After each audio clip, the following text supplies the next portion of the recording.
오늘 함께 나눌 말씀의 제목은 괴롭게 하여 깨닫게 하리라입니다. 살면서 예수 믿고 믿음을 가지고 살면서 할 수만 있으면 한 번이라도 경험하지 않는 게 좋은 상황, 한 번도 이런 상황을 경험하지 말고 믿음으로 평안한 중에 주의 은혜 가운데 살다가 우리에게 허락된 시간을 다 산 뒤에 주께로 돌아가는 게 좋은 건데, 한 번도 만나지 않았으면 좋겠는데, 근데 살다 보니까 또 그게 뜻대로 생각대로 되지 않는 경우들이 많아서 경고 삼아, 예방주사 맞는 것 삼아 말씀을 좀 나누려고 합니다. 오늘 읽은 말씀 그 뒤에 보면 예레미야 때에 이스라엘 백성들이 가지고 있었던 착각이 등장을 해요. 한국 국어사전에 찾아보니까 착각이 어떤 사물이나 사실을 실제와 다르게 잘못 느끼거나 지각하는 것, 이게 착각이랍니다. 그러니까 우리가 생각하는 것과 우리가 느끼는 것과 실제 상황이 다를 때, 그때 이걸 착각하고 있는 거가 되는 거지요. 한 번 더요. 착각이라는 거를 국어사전에 찾으니까 어떤 사물이나 사실을 실제와 다르게 잘못 느끼거나 지각하고 있는 것, 이걸 착각이라고 부른다고요. 20절, 19절 말씀입니다. 먼저 한번 읽어보죠. 시작. 슬프다 내 상처여, 내가 중상을 당하였도다. 그러나 내가 말하노라, 이는 참으로 고난이라. 내가 참아야 하리로다. 언뜻 그냥 들으면 어떤 사람이 어려운 일을 당했는데 이 어려운 일을 당한 것에 대해서 포기하지 않고 인내함으로 잘 건져내겠다, 뭐 이렇게 결단하고 결심하는 것으로 들리지만, 사실은 성경에서 말하는 이야기하고는 거리가 있어요. 결심과 결단과 연단을 통해 더 좋은 사람이 되어질 것, 그런 이야기를 하고 있는 게 아닙니다. 하나님을 멀리 떠나고 하나님을 향하여 귀를 막은 하나님의 백성이었던, 지금은 아닌 것 같아요. 한때는 하나님의 자녀라 불렸고 하나님의 소유라 여겨졌던, 지금은 아닌 것 같은데, 그런 사람들이 자기가 믿음 없이 살다가 당한 환난에 대해서 뭐라고 말하냐 하면, 슬프다 내 상처여, 내가 지금 고통을 당한 겁니다. 내가 중상을 당하였어요. 그런데 그렇다고 해도 내가 이 정도의 고난은, 이 정도의 어려움은 얼마든지 견뎌낼 수 있다 하고 이야기하는 중입니다. 세 번역으로 보면 좀 더 뜻이 명확해지는데, 같은 절 말씀을 세 번역으로 읽으면 이렇게 번역을 해놨어요. 같이 한번 더 읽어보죠. 시작. 우리가 이렇게 심하게 다쳤으니 우리의 상처가 나을 것 같지 않구나. 이런 고통쯤은 참을 수 있다고 생각하였는데, 그런데 막상 당하고 보니까 그렇지 않았던 걸 이제서야 알게 되었다, 뭐 이런 얘기를 하고 있는 겁니다. 하나님을 떠난 이스라엘 백성들이 삶이 잘 안 됐어요. 하나님을 떠난 이스라엘 백성들이, 하나님이 당신의 백성들, 당신의 소유가 당신을 떠나가는 걸 그냥 눈뜨고 지켜보진 않으시거든요. 그냥 버려두진 않으셔요. 그렇게 못하시니까 하나님께서 그를 치시거나, 하나님께서 그를 책망하시거나, 하나님께서 떠나가는 그들의 길에 함정을 만드시고 올무를 만드시고 재난과 재앙을 던지시거든요. 그렇게 던져서 맞고 나면, 적당히 좀 맞고 나면 안 되겠구나 하고 돌아오면 좋은데 이 사람 어떻게 생각했냐 하면, 뭐 이 정도는 참을 수 있지 않겠나, 그렇게 생각했다는 겁니다. 참기 힘든데, 어려운데, 살다 보면 때때로 어려운 일이 있지만 또 고난 뒤에 또 복이 오니까, 나쁜 일만 오나 좋은 일이 올 때도 또 있지. 지금 좀 잘 견디면, 잘 참으면, 조금만 더 지나면 좋은 날도 오겠지 하고 버텼던 겁니다. 이 꼭지를 시작할 때 착각 그랬잖아요. 착각이었던 거예요. 실제로 하나님께서 던진 고난을 당하고 보니까 견딜 수 있을 만한 고난이 아니었다는 걸 뒤늦게 안 겁니다. 무슨 일이 벌어지는가 하면 20절 말씀 같이 읽어봐요. 시작. 내 장막이 무너지고 나의 모든 줄이 끊어졌으며 내 자녀가 나를 떠나가고 있지 아니하니. 참을 수 있는 고통인 줄 알았는데 당하고 보니까 못 참겠다는 걸 알게 됐는데 무슨 일이 있었냐 하면 첫 번째, 장막이 무너졌어요. 이 장막이 무너졌다 그러면 우린 두 가지를 생각해야 돼요. 한 가지는 뭐냐 하면 장막, 그럼 내가 내 거처가 되는 천막이 먼저 떠오르는 거죠. 내 집이 무너진 겁니다. 뒤에 보니까 자녀들이 떠나간 것을 보니까 자녀들 그리고 부모와 사이의 관계도 끊어진 것 같고 경제도 무너진 것 같고 그들 관계를 이어지는 감정적인 그리고 서정적인 이런 것들도 다 끊어지고 망가진 것 같아요. 해체되어 버렸습니다. 근데 장막이 무너졌다 그러면 내 집 가정, 내 집의 경제만 무너졌다 그 정도로 끝나는 게 아니라 성경에서 장막이라는 단어를 찾으면 사람의 집이라는 단어보다는 하나님의 거처가 되고 하나님의 임재가 있는 것으로 여겨졌던 성막을 훨씬 더 많이 지칭하거든요. 장막이 무너졌는데 어쩌면 내 집이 무너지기 전보다 먼저 뭐가 무너졌냐 하면 하나님과의 관계를 이어주던 하나님의 임재가 있던, 내 죄가 있으면 하나님께 돌아가서 그 죄를 용서받고 기쁜 일이 있으면 하나님께 돌아가서 감사합니다고 말하면서 하나님께 영광을 드릴 수 있던 그 장소가 무너진 거예요. 예배가 무너진 겁니다.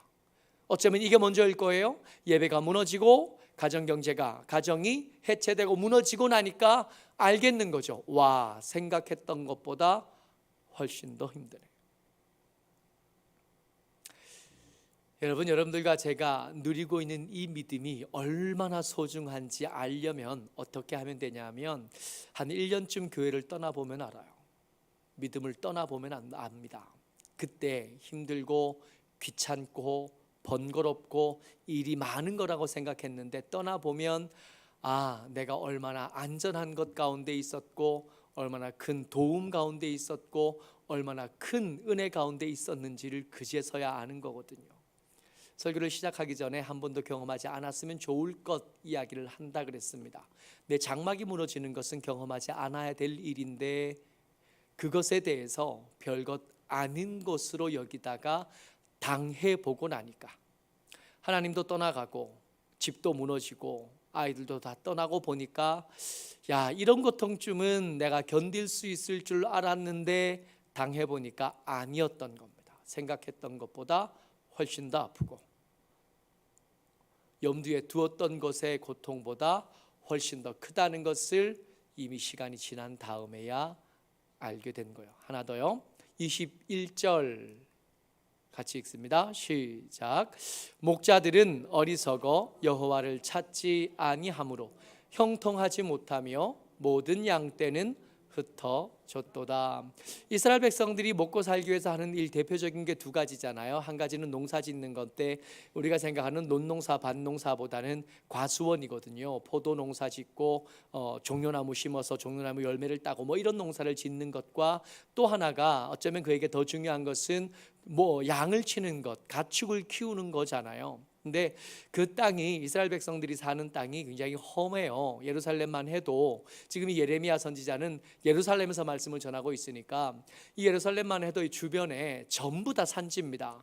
예루살렘 자체가 해발 800m 위에 있는 도시이고요. 그 주변이 절벽처럼 이렇게 높은 산지로 이루어진 곳이라 그 주변에서 양을 친다는 건 그리 간단한 일이 아니에요. 여리고로 가던 길에 강도 만난 사람들 비유를 우리가 예수님을 통해서 들어봤잖아요. 거기에 그늘이 많고 숨을 곳이 많고 인적이 드물어서 사람도 위험한데 양은 오죽할까요? 그곳에서 양을 키우는 일은 그저 되는 일이 아닙니다. 근데 하나님을 멀리하며 살던 이 목동이 그때 그냥 아무 일 없고 평안할 때 양을 치던 것과 하나님 없이 양 치던 것을 비교해 보니까 그제서야 알게 된 겁니다. 양이 내 목소리를 알아들을 수 있었던 게 내가 부르면 양이 오고 내가 찾아가면 그곳에 샘이 있고 내가 양을 먹이기 위해서 나만 아는 그 비밀의 장소를 가면 풀이 있고 하던 그 일들 내가 능력 있어서 한 게 아니었다는 걸 여호와가 떠나고 난 다음에 그제서야 알게 된 거예요. 양이 나를 따라다닌 건 내가 아니라 하나님께서 나를 불쌍히 여기셨던 것 때문이었던 겁니다.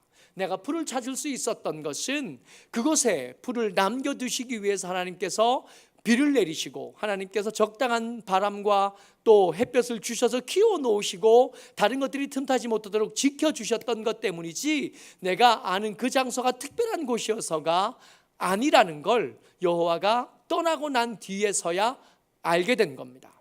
우리의 일상이 하루하루 반복되고 진행되는데 때로는 이게 귀찮고 때로는 이게 버겁거든요.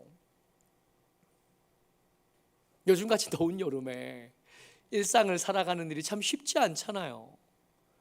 밤에 너무 더워서 잠이 잘 안 오니까 아침에 일어나는 게 평소보다 더 어렵죠. 겨울이 됐다가 봄이 가까워지면 새벽 예배의 난이도가 좀 떨어집니다. 겨울에는 춥기도 하고 깜깜해. 그래서 나올 때 불편함이 많거든요. 근데 봄이 좀 가까워지고 해가 좀 길어지기 시작하면 새벽에 나올 때 이게 밝아지니까 나오기가 좀 수월해져요. 그러다가 낮이 제일 길어지는 이때쯤이 되면 밤새 더워서 잠 못 자다가 설쳐서 아침에 일어나기가 어려운, 다시 난해해지는 때를 만나거든요. 매일 해야 되는 일이 버겁게 느껴지고 매일 반복된 일이 귀찮게 여겨지는데 여러분, 그 귀찮고 그 번거로운 일들이 우리 삶의 기초가 되는 것들입니다. 그게 단단하게 되어져 있는 사람은 웬만해서는 흔들리지 않게 되는 거거든요. 착각하는 거죠. 내가 성실하니까 이 일상이 잘 유지되는 거야. 내가 다른 사람보다 더 건강하니까 내가 건강 관리를 잘해서 이 일상이 잘 유지되고 있는 거야. 근데 이 목동이 지금 알게 됐어요. 그게 아니었습니다. 내가 성실하고 능력 있는 사람이라서, 내가 부지런한 사람이라서 내 양을 잘 키울 수 있었던 게 아니라 여호와께서 보이지 않는 손으로 그 주변을 둘러막으시고 때를 따라 합당한 것들, 필요한 것들을 고마움과 감사를 한 번도 받아보지 못하면서도 계속 허락해 주셨기 때문에 우리 일상이 그나마도 유지되고 있었던 거라는 걸 이제서야 깨어지고 나니까 이제 양들이 내 목소리를 들어먹지 않아요. 그럴 만도 한 게 더 이상 풀을 찾을 수가 없고 더 이상 그 양들에게 물을 먹일 수 없게 됐거든요. 양들이 그 목자 옆에 붙어 있을 이유가 없어진,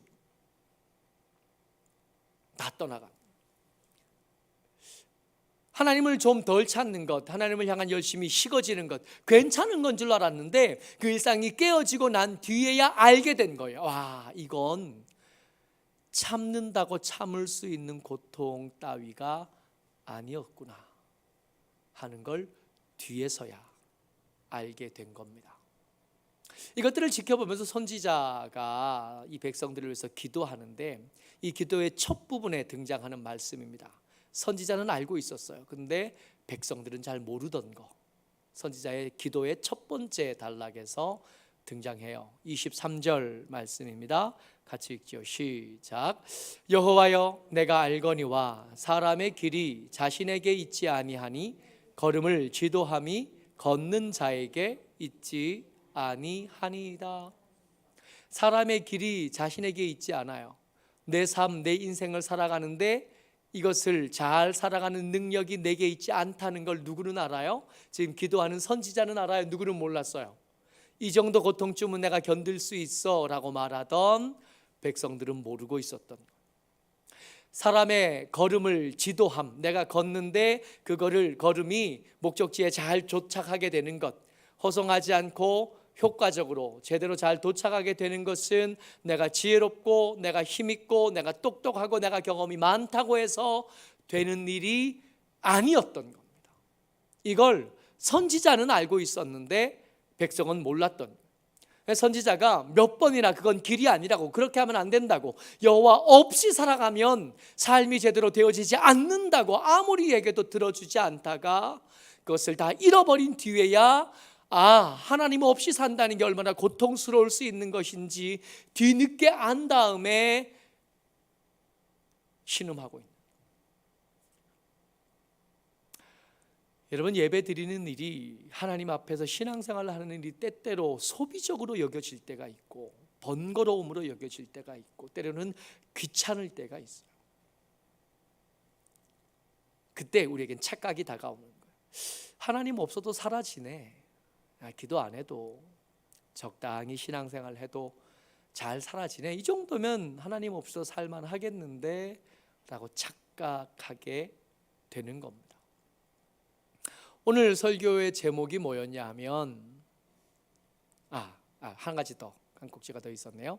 선지자가 기도하는데 이렇게 착각하는 백성들을 위해서 기도하면서, 어떤 기도하면 백성들을 위해서 기도하는 거니까 하나님 이 백성들을 용서해 주십시오. 그럼에도 불구하고 하나님 한 번 더 기회를 주십시오. 하나님 그러지 마시고 한 번만 더 기회를 주시고 봐주시고 구원해 주십시오. 그랬으면 좋겠는데, 예레미야가 이 지금 10장 읽고 있잖아요. 그 앞에서 지나온 수많은 세월 동안 했던 말들을 한 번도 들어주지 않았거든요. 그래서 예레미야도 염치가 있지 계속 살려달라고는 못한 거예요. 용서해 주십시오, 구원해 주십시오가 그 예레미야의, 그 선지자의 기도에 등장하지가 않아요. 용서를 구할 수 없다는 걸 알게 된 거예요. 구원해달라고 감히 말할 수 있는 상황이 아니라는 걸 선지자가 알겠는 겁니다. 그래서 기도를 하는데, 그래도 기도는 해야 되겠으니까 기도를 하는데 그 기도의 내용이 힘이 없어요. 확신도 없어요. 간절함은 있지만 그 간절함을 뒷받칠 만한 어떤 사람들의 은혜를 받을 만한 그릇 준비가 전혀 안 되어 있는 걸 아니까 민망해서라도 이제는 구원에 대해서는 감히 기도도 못하는 거예요. 24절 같이 읽습니다. 시작. 여호와여 나를 징계하옵시되 너그러이 하시고 진노로 하지 마옵소서. 주께서 내가 없어지게 하실까 두려워하나이다. 이쯤 되면 뭐라고 기도해야 되냐면, 여호와여 나를 구원하여 주옵소서. 진노로 하지 마시고 긍휼로 하여 주옵소서. 뭐 이렇게 기도해야 될 텐데 그럴 형편이 안 된다는 걸 선지자가 아는 거예요. 그래서 하나님 화를 조금만 가라앉혀 주십시오. 이게 한계인 거예요. 하나님 조금만 너그럽게 해 주십시오. 지금 말씀하시고 생각하신 대로 다 하시면 이 중에 살아남을 사람 한 사람도 없을 텐데 그러서야 되겠냐고. 조금만, 이 정도밖에 기도를 못하는 거예요. 오늘 설교의 제목이 뭐냐면 괴롭게 하여 깨닫게 하리라. 그래도 당신의 백성들에게 진멸을 말씀하기를 조심스러워 하신 하나님께서 최후의 수단으로 꺼내든 처방이 뭐냐 하면 괴롭게 하여 깨닫게 하리라 입니다. 오늘 읽었던 말씀인데요, 18절 같이 한번 더 읽죠. 시작. 여호와께서 이와 같이 말씀하시되 보라 내가 이 땅에 사는 자를 이번에는 내 던질 것이라. 그들을 괴롭게 하여 깨닫게 하리라 하셨느니라. 주의하여 보실 단어가 하나가 있어요. 이번에는입니다. 여러분, 이번에는 반드시 던질 거다. 그전에는 어떻게 하셨다는 얘기예요? 몇 번이나 던지겠다, 징계하겠고 재앙을 내리겠다 말씀하셔놓고도 몇 번이나 번복하신 일이 있었다는 걸 염두에 둘 수 있겠죠. 아수르의 니느웨에게 니느웨 요나를 통해서 한 번 봐준 일이 있었잖아요.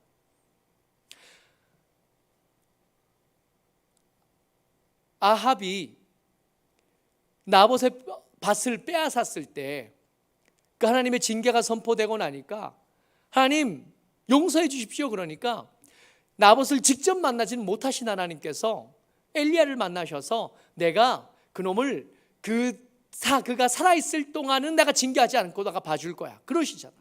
그러니까 몇 번 봐주신 적이 있어요. 근데 몇 번 봐주다 보니까 사람들 사이에 어떤 생각이 있냐면 이번에 하나님께서 징계를 말하셔도 또 그냥 넘어가 주실 거라. 이번에 또 진노하시고 이번에 또 분노하셨지만 우리가 또 회개하는 척하고 가서 회개하면 또 봐주실 거라고. 사람들이 그렇게 착각하고 그렇게 생각하는 거예요. 그랬더니 하나님께서 뭐라고 하시냐면 이번에는 그렇지 않아. 이번에는 너희를 향한 처방이 달라졌는데 그 처방이 뭐냐 하면 괴롭게 하여 깨닫게 하리라. 괴롭지 않으면 알아듣지 못하는 것 같으니 이제는 내가 너를 때릴 건데 어느 정도 때릴 거냐 하면 한 성에서 한 놈 살 정도로 때리겠다. 한 족속들 중에 두 놈 살 정도로 때리겠다는 거예요.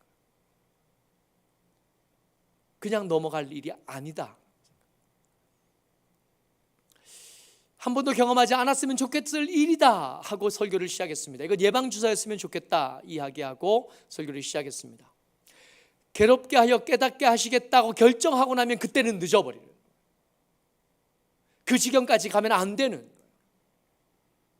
괴롭게 하여 깨닫게 하리라 하시기 전에 불어오는 바람이 좀 수상하면 분위기가 좀 이상한데, 그리고 얼른 돌아와요. 어느 날 몸이 좀 찌뿌듯하고 이상해요. 컨디션이 좀 안 좋아. 그러면 좀 이상한데 내 삶을 돌아보니까 하나님에게서 조금 멀어진 것 같아. 그러면 얼른 돌아와요. 괴롭게 하여 깨닫게 하리라 하시기 전에, 그럼 늦으니까. 이 정도 고난은 내가 감당할 수 있겠는데 그런 착각 가진 데 있지 말고, 저번에 한번 경험해 보니까 그때는 하나님께서 봐주고 넘어가기도 하시던데 그런 착각에 빠져 있지 말고, 괴롭게 하여 깨닫게 하리라 하시기 전에 마음이 좀 불편하면, 삶이 좀 어려워지면, 그러면 내가 하나님에게 좀 멀어졌나 보다. 얼른 돌아가야지. 다시 돌아오면 돼. 저 지경까지 되기 전에. 그래서 괴롭게 하여 깨닫게 하리라 하시기 전에 경고야 하실 때, 그때 알아듣고 얼른 돌아와서 하나님 잘못했습니다 하면 이번에는 아니라 이번에도 또 기회를 주시고, 이번에도 또 은혜를 회복할 기회를 또 주실 것을 기대할 수 있게 되는 겁니다. 모쪼록 저와 여러분들, 무거운 이야기고 또 무서운 이야기이지만 이 이야기를 백신 삼아서 괴롭게 하여 깨닫게 하리라 하시기 전에 믿음으로 살고 은혜 가운데 여전히 머물러 있는 저와 여러분 되시기를 주의 이름으로 축복합니다. 아멘.